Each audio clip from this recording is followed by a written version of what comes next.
Hello friends, today we are going to discuss about anti-NMDA receptor encephalitis.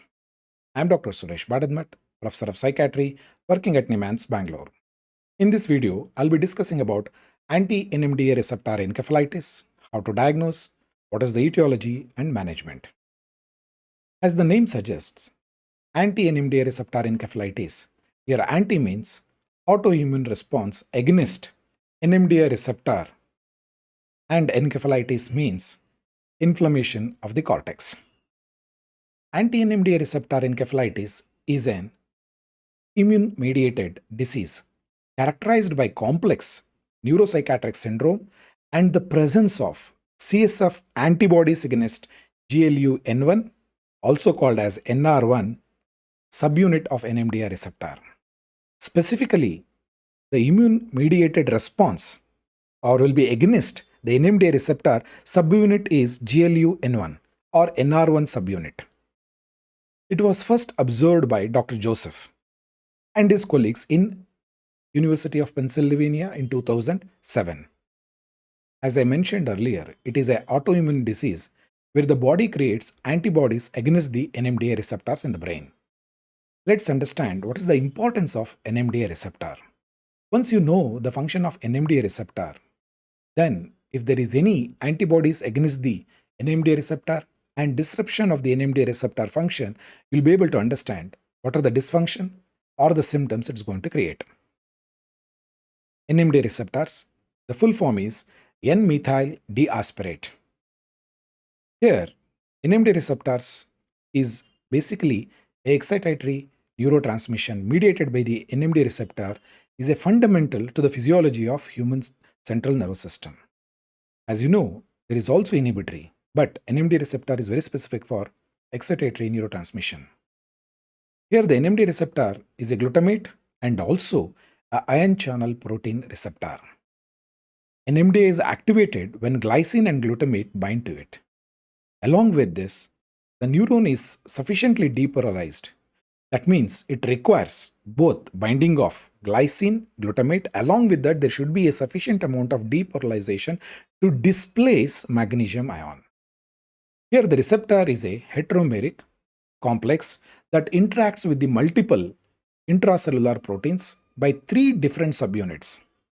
As I mentioned earlier, GLU-N1, N2, and N3. So, to form a NMDA receptor, it has to have NR1. It can have the combination with NR2 or NR3.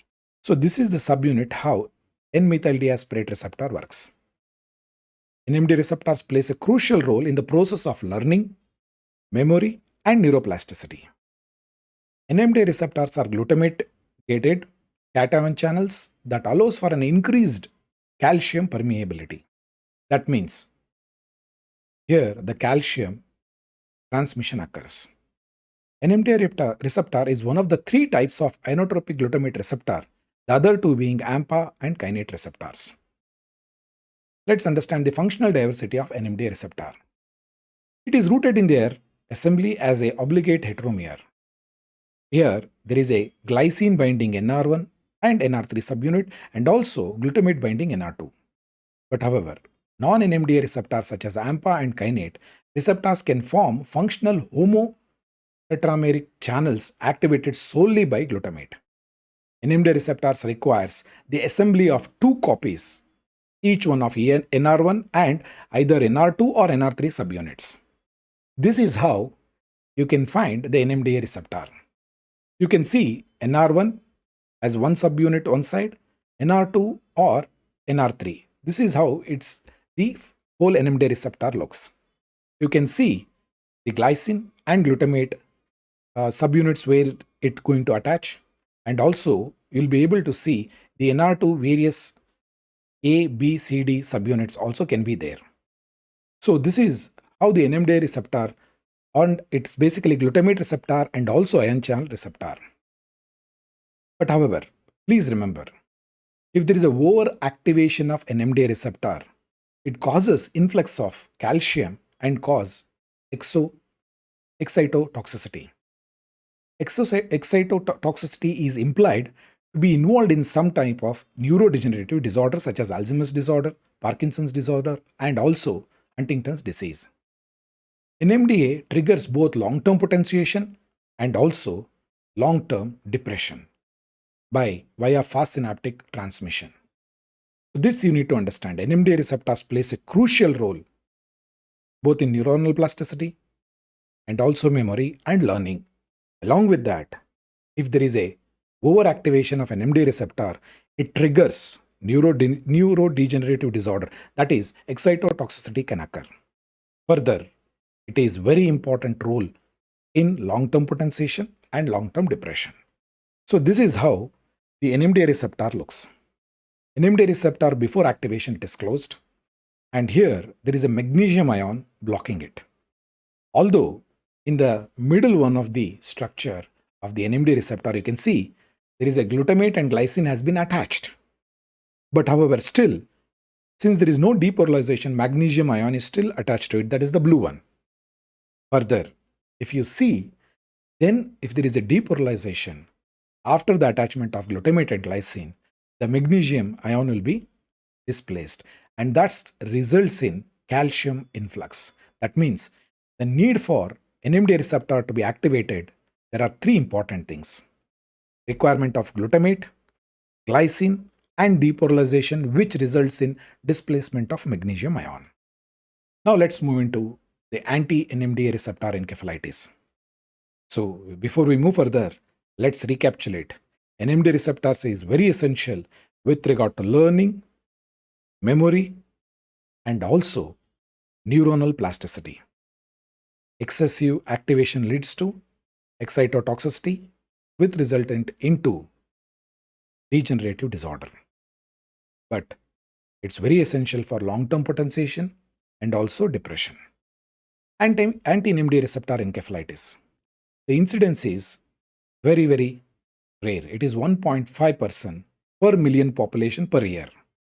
Presence of antibody against NR1 receptor of the subunit of NMDR, that is NMDA receptor, causes the destruction of the synaptic cluster of NMDA. That means the specific antibody should be against NR1 subunit of NMDA receptor. Here the presentation is a constellation of both psychiatric symptoms early, later the neurological symptoms. The male to female ratio, the female is predominance. That means 4:1. If there are 4 females are infected, only 1 male is infected with anti-NMDA receptor encephalitis. Associated especially with females, the ovarian teratoma or viral infection.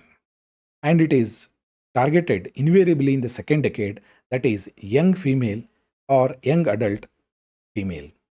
As I mentioned earlier, the females are more prone for anti-NMDA receptor encephalitis. If this encephalitis occurs in children, the presentation will be seizures, abnormal movements, insomnia, and irritability. If it occurs in young adults, it presents with psychosis and abnormal behavior. So, please understand, in children, it presents with neurological symptoms. In adult, it presents with psychosis and abnormal behavior. This is the predominant, but however, it may not be in the similar way.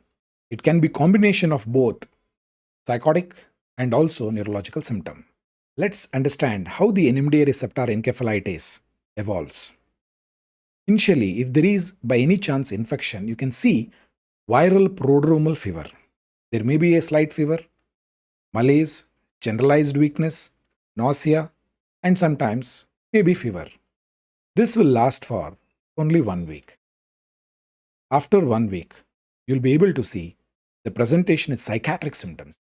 There will be delusions, hallucination, manic symptoms, depressive symptoms, restlessness, agitation, changes in speech, disorganized behavior, problem in thinking, catatonia, and also sleep disturbances. In the later part, there may be some seizures will be seen. This lasts for 1 to 2 weeks. After the end of 3 to 4 weeks, you'll be seeing neurological symptoms that will be characterized by seizures, abnormal movements, maybe chorea, athetosis. those kinds of movements will be seen, and also autonomic instability will be seen. And once this phases goes on, if the patient recovers without any treatment, there will be prolonged deficits characterized by cognitive deficits, difficulty in short-term memory, executive function problems, impulsivity, personality change, disinhibition. These kinds of symptoms are seen, and those deficits may be there for 1 to 2 years. If the patient gets treatment early, the prognosis is very good. Let's understand how these symptoms evolve and also what are the predominance. As I mentioned earlier, anti-NMDA receptor encephalitis, 70 to 80% of them presents with psychiatric symptoms. Hence, they will be taken to a psychiatrist. What are the characteristics of this? 70 to 80% I'm talking about. Abnormal behavior, aggressive, irrelevant speech, thought disorder. What they speak, the family is unable to understand. There will be delusion, suspiciousness, aggressiveness, hallucination, like visual hallucination, talking to self, smiling to self, auditory hallucination. Sometimes they may also have tactile hallucination. The patients will also develop confusion, cognitive deficits, irritability, and the other hallmark is insomnia, that is, difficulty in going to sleep. Depressive symptoms, manic symptoms, that means mood symptoms also will be seen. And sometimes withdrawn, anhedonia, alogia. So the hallmark of psychiatric symptoms which presents is both positive symptoms and negative symptoms. Positive symptoms in terms of delusions, hallucination, and speech disorder. Negative symptoms in terms of withdrawn behavior, not going out, alogia, apathy, disinterest. So the combination of both positive and negative symptoms, if it is seen in the early part of the illness, then you need to suspect anti-NMDA receptor encephalitis. After that, if the patient is not treated with aggressively, then the patient may develop even neurological symptoms. It is around 20 to 30% in the presentation time. That may be disorientation, seizures, cognitive disturbance, memory disturbance, abnormal movement. That is oral, facial, lingual dyskinesia, chorea, athetosis, dystonia, epistotonus, balismus, and also blepharospasm, oculogary crisis, and other kind of abnormal movements will be seen. Further, hyperthermia, rigidity, breathing difficulties, and also autonomic dysfunction is a classical neurological presentation. Please remember, seizures will be seen in 80% of the patient in the later part of the illness, and also 95% of abnormal movements also seen in these cases. So, remember this, they present around 70 to 80% of them present to psychiatrists with psychiatric symptoms. The later part, 20 to 30% neurological symptoms will be developing, that is seizures, disorientation, abnormal movement. Let's look into what is the diagnostic criteria. The diagnostic criteria is very essential because there is no pathognomonic symptoms or signs, and also the detection of anti-NMDA receptor antibodies is difficult in many centers. Hence, the diagnostic criteria was introduced. Here, there are two types of diagnostic criteria. One is definite diagnosis criteria and another one is a probable diagnostic criteria. Why this is required? Because these patients will either present as abnormal psychiatric symptoms or else neurological symptoms. Hence, there was a need for immediate formulation of diagnostic criteria so that we can do anti-NMDA receptor antibodies. Let's move into the probable diagnosis criteria. The probable diagnostic criteria are important is three. First and the foremost is rapid onset. That means it should be less than 3 months and the symptoms will evolve over a period of 3 to 4 weeks. It is characterized by psychiatric symptoms and also cognitive difficulties in the form of disorientation and the memory deficits, especially in working memory deficits is seen or else short-term memory loss. Patient may have speech difficulties, slurring of speech, mutism, pressure of speech, and sometimes mutism will be there, verbal reduction. And also seizures, movement disorder, dyskinesia, rigidity, abnormal posture, decreased level of consciousness, and also autonomic dysfunction or central hypoventilation. So these are the 6 group of symptoms are there. In that, at least 4 should be there. I'll repeat this. abnormal behavior, speech dysfunction, seizures, movement disorder, decreased consciousness, or autonomic dysfunction. This is the first set of criteria.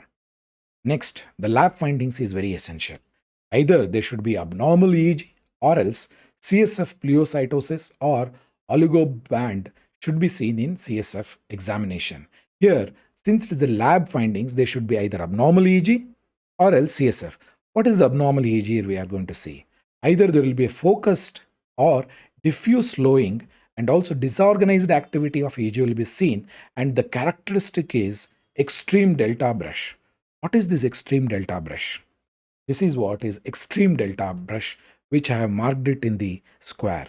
So this type of extreme delta brush is seen. That means it is most probably anti-NMDA receptor encephalitis.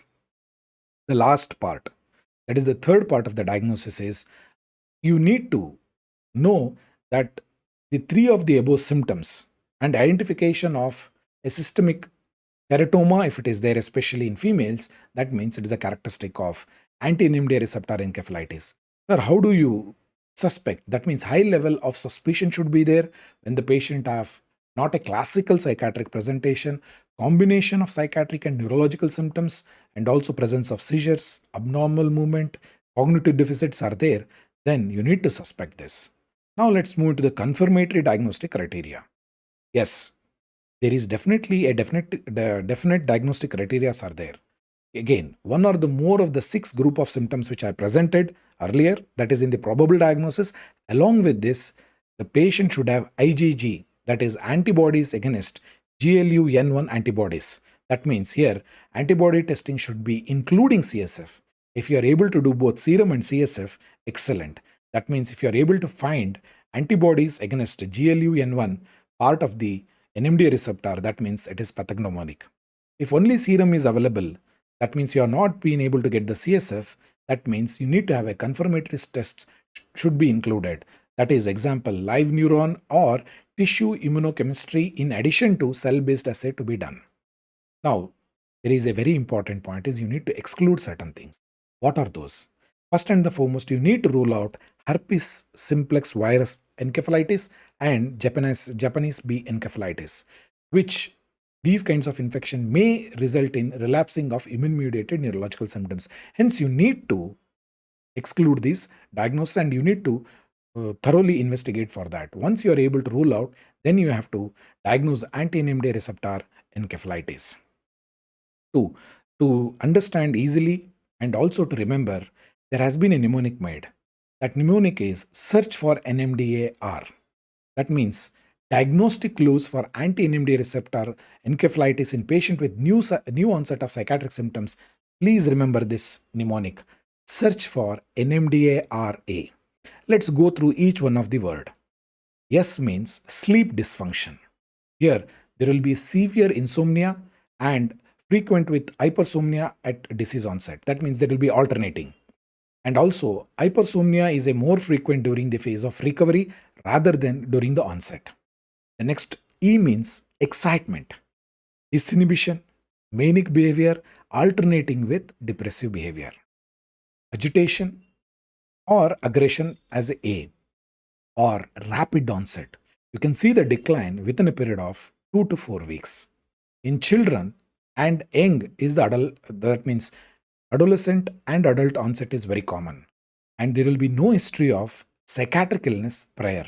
That is the classical presentation of search. That is sleep dysfunction, excitement, agitation or aggression, rapid onset, children and young adult predominance, history of psychiatric disease is absent. What is F? Fluctuating catatonia, negative and positive symptoms at the presentation. That means the patient will have positive symptoms like delusions, hallucinations, those kind of things, and negative symptoms being withdrawn, alogia, apathy can be seen. Memory deficits, that is M, you'll be able to see speech problems, behavioral changes, and also the recent memory deficits is very classical. Decrease or verbal output or mutism will be seen. Further, antipsychotic intolerance is very classical. The patient will develop either EPS or you may see akathisia whenever the patient has been started with antipsychotic, especially with anti-NMDA receptor encephalitis. Further, rule out neuroleptic malignant syndrome. As I mentioned, and this the patient will be very sensitive to antipsychotics. And finally, antibodies and additional paraclinical test will be positive. So NMDR antibodies are always present in CSF, and 80% of the patient will have pleocytosis on CSF examination. So, my dear friends, diagnostic clue for anti-NMDA encephalitis in new onset psychiatric symptom, and if they are either a child or adolescent, remember this word: search for NMDRA. So that is the clue you should remember, and you can recall whenever you see such kind of patients. Let's understand what are the investigations done. First and the foremost, before you jump into the lab investigation, please do thorough history taking. Look for whether the patient has psychiatric symptoms, neurological symptoms. If there are psychiatric symptoms, they will be usually fluctuating between the positive symptoms and negative symptoms, and fluctuating sensorium, fluctuating especially with regard to speech problem. Either the patient will be excited in speech or else mutism can be seen. At the same time, the patient may be in catatonia. After some time, he will be excited, moving and running around. That means the hallmark is fluctuating symptoms, similar to what we call it as polymorphic psychosis. But however, there will be no neurological symptoms. Here, the presence of neurological symptoms such as seizures, you'll be able to classically see them, or else myoclonic jerks you can see, and abnormal movements. If you are able to pick up, please suspect anti-NMDA receptor encephalitis. Once you suspect, start blood investigation. LFT, RFT, hemogram, CPK levels to rule out whether the patient have neuroleptic malignant syndrome, and do electrolytes. I've done a separate video on neuroleptic malignant syndrome. Please watch in my channel. Further, you may have to consider CT. I would prefer to go for MRI of the brain if you are suspecting anti-NMDA receptor encephalitis.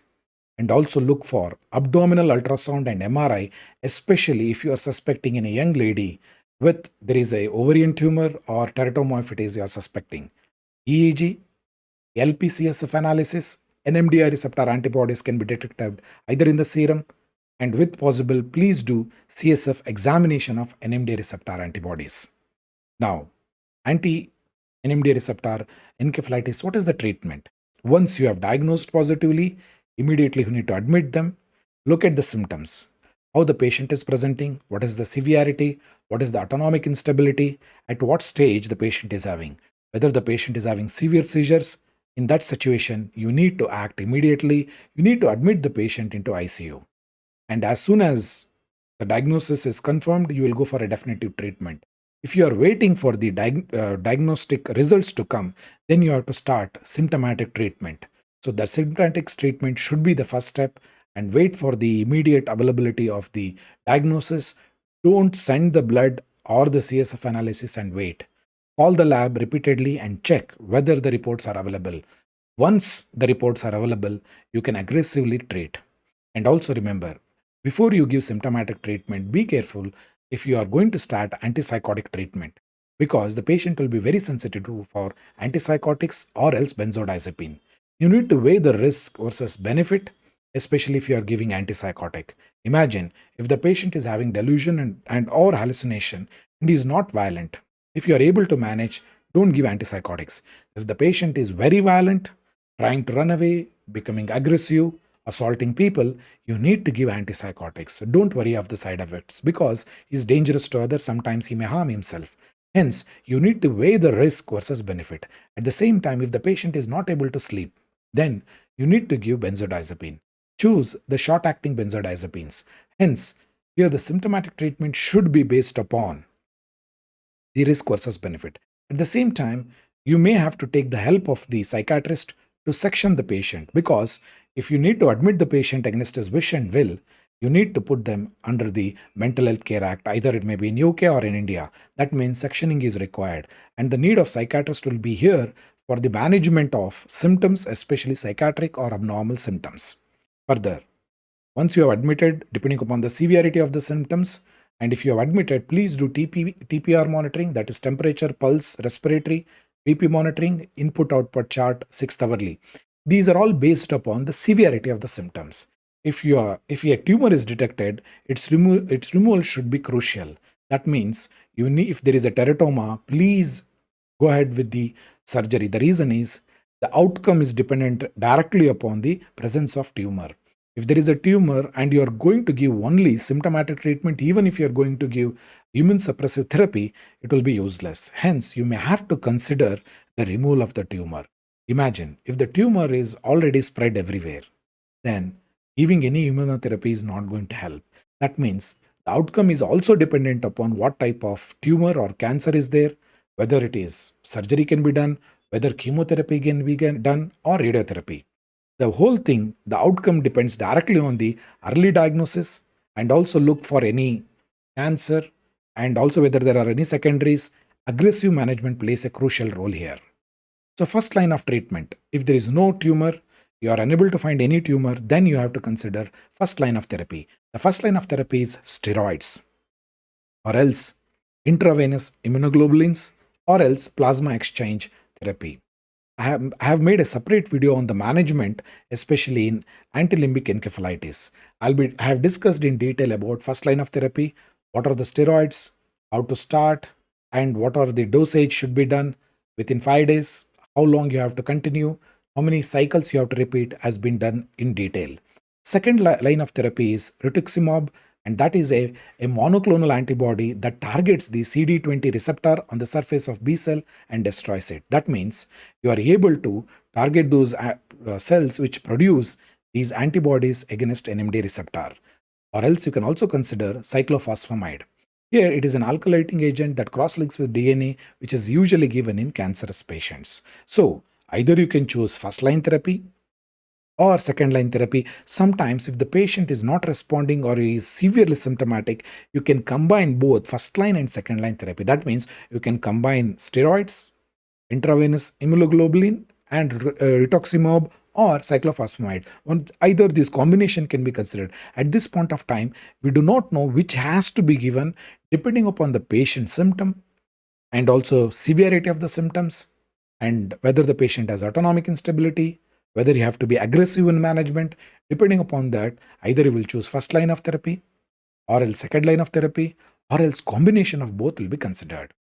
And now the third line of therapy is still in the research, or else here there are those drugs which have to be given very carefully.